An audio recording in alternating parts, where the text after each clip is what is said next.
Olá, amigos. Nossas saudações cordiais. É com grande alegria que estamos aqui mais uma vez para o canal Lições de Amor, com o objetivo de reflexionarmos sobre mais um tema da nossa tão amada doutrina espírita. E hoje vamos falar ante o sexo e o amor.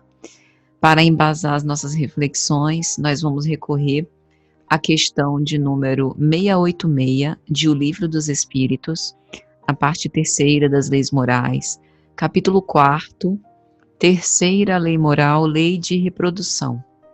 Quando Kardec vai encadear algumas perguntas com respeito à população do globo, a primeira delas é a seguinte: a reprodução dos seres vivos é uma lei da natureza? Ao que os imortais respondem: isso é evidente. Sem a reprodução, o mundo corporal pereceria.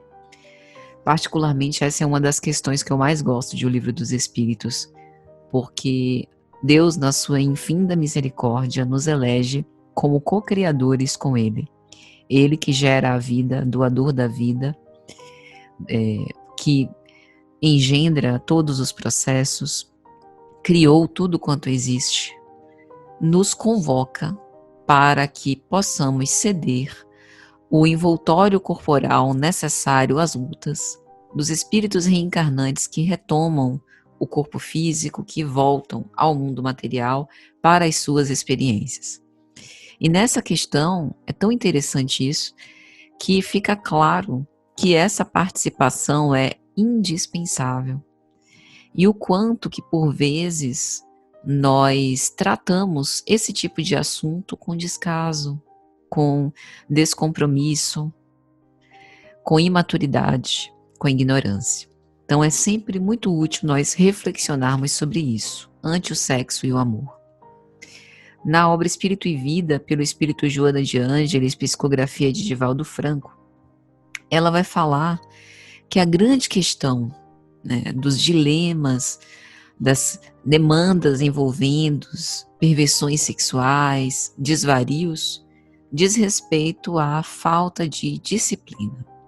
Ela diz: como o fogo, que necessita ser disciplinado para ser útil, o sexo deve ser dirigido pelo amor a fim de preencher a sua finalidade santificante.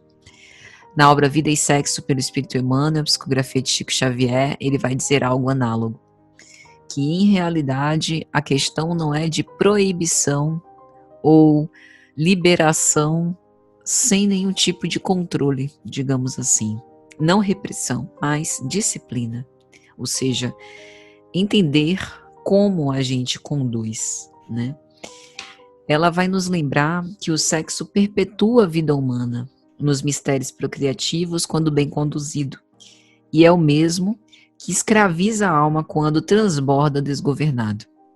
É lógico que o sexo não tem essa única finalidade, mas talvez essa seja a das mais elevadas, que é essa cocriação com o Pai. A oportunidade de nós recebermos no nosso seio um amigo de outrora ou um inimigo, e assim conseguir superar esses conflitos e estabelecer uma relação de amor melhor.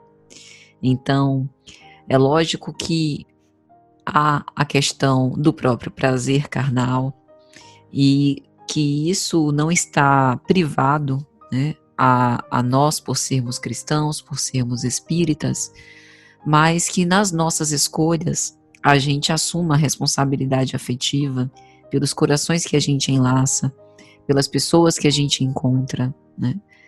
Porque é preciso que em todos os nossos atos, em todos os nossos pensamentos e ações, nós recordemos que do outro lado da tela, do outro lado do quarto, debaixo da mesma casa, vive um ser humano com esperanças, com fantasias, com expectativas, e a gente precisa de muito carinho ao tocar essa outra alma. Joana também vai dizer que, se por acaso algum de nós se encontra em tormentos íntimos, recordemos o amor em nosso roteiro disciplinante e corrijamos o desequilíbrio, nos deslocando, pendendo para o exercício do dever. Porque Se nós temos, né, íncito no nosso ser o vazio existencial não constitutivo, não é o sexo que vai suplantar as nossas necessidades e nos preencher. Nós fomos criados por Deus, por amor e para amar. E o sexo pode ser direcionado a isso se quisermos. Joana diz ainda que nós não devemos acreditar que a emoção atendida nas fontes tumultuadas ou turbadas possam nos oferecer a tranquilidade que almejamos. Amanhã, depois desse cansaço, retornaremos novamente vencidos. E enquanto não nos submetamos ao crivo rigoroso do nosso comando, da disciplina da vontade, seremos conduzidos de uma forma impiedosa e aniquiladora. Então, é importante a gente vigiar essas fontes do coração com o objetivo de eleger a linfa pura do amor, através dessa mensagem sublime que tanto nos dessedenta e nos sustenta. Por isso, educação. Educação dos pensamentos, educação das palavras, educação das ações. Educação que se cultiva, que se desenvolve através do nosso próprio sacrifício pessoal. E se de um lado a gente reflete sobre essa educação e disciplina, para que essa emoção seja desenvolvida com equilíbrio, por outro, Joana também vai nos advertir com respeito a esses regimes de repressão compulsória, que algumas pessoas chamam erradamente de sublimação. Porque a sublimação verdadeira, ela é fruto de um trabalho do espírito de muito tempo, de maturidade desse espírito, e que passa também por esse quesito sexual.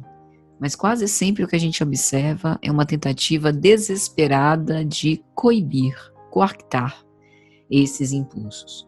Então Joana vai nos advertir: não convertas as sublimes experiências da continência sexual em favores degradantes que conduzem à loucura e o crime. Ausculta o coração dos favorecidos pelas concessões do impulso desgovernado e compreenderás o quanto são infelizes e insaciados. Sonda a própria alma em rigorosa disciplina produtiva, né? Porque muitos de nós incorremos, melhor dizendo, nesse equívoco, por conta da gente achar que não tem seguido esse caminho de forma disciplinar o suficiente, optamos por simplesmente nos abster de todo tipo de envolvimento, esquecendo que a experiência também é uma poderosa lição mestra para a gente, né? Isso não significa conduzir-se sem responsabilidade, mas é importante, inclusive, para evitar a loucura. Há alguns quadros bastante dolorosos com respeito aos desvarios pelo muito e pelo pouco nesse teor sexual. E Joana finaliza dizendo: ama, embora não recebas contribuição ou retribuição. Ama o dever idealista, inspirado pelas forças superiores, oferecendo tuas energias à produção do bem, que libertará o homem de todos os males.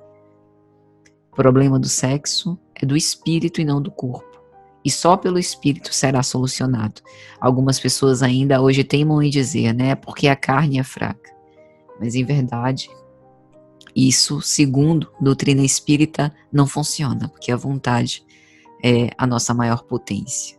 Então, precisamos submeter e dobrar, não o nosso corpo, mas nós, enquanto espíritos, disciplinando a nossa vontade e destinando as nossas potências e forças para fins nobilitantes.